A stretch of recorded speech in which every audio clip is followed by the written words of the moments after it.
kaasi oo u socday laba nin oo ku xidhnaa saldhigga lana kala yidhaahdo muniir axmed cigaal iyo cali jibriil xasan labadaas nin oo lagu eedaynayo inay si wada jir ah dhaawac ugu geysteen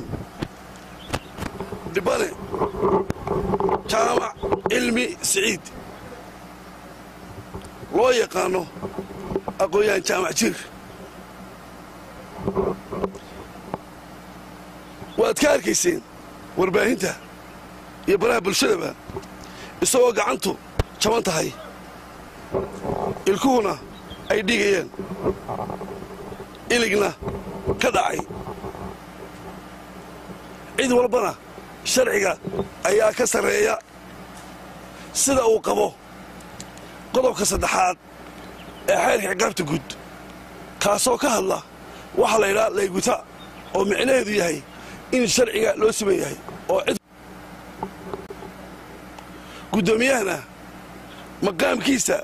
may ahayn in uu saldhigga tago ama yimaado mana jirto wax hub ah oo lagu qabtay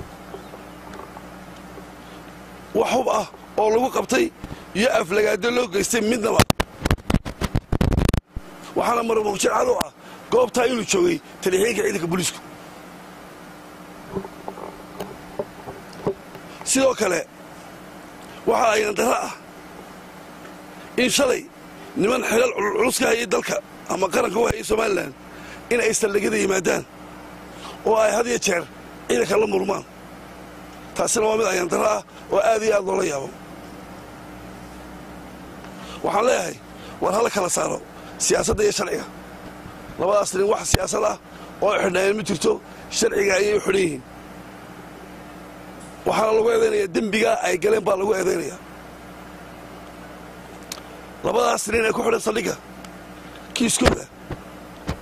gacanta ayaa lagu hayaa waxaana si degdega loogu gudbin doonaa maxkamadda iyo xeerlaaninta awoodda u leh wixii ka soo baxana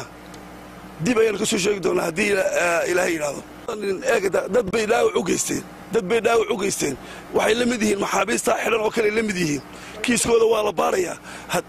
waxaana loo gudbin doonaa maxkamadda awoodda u leh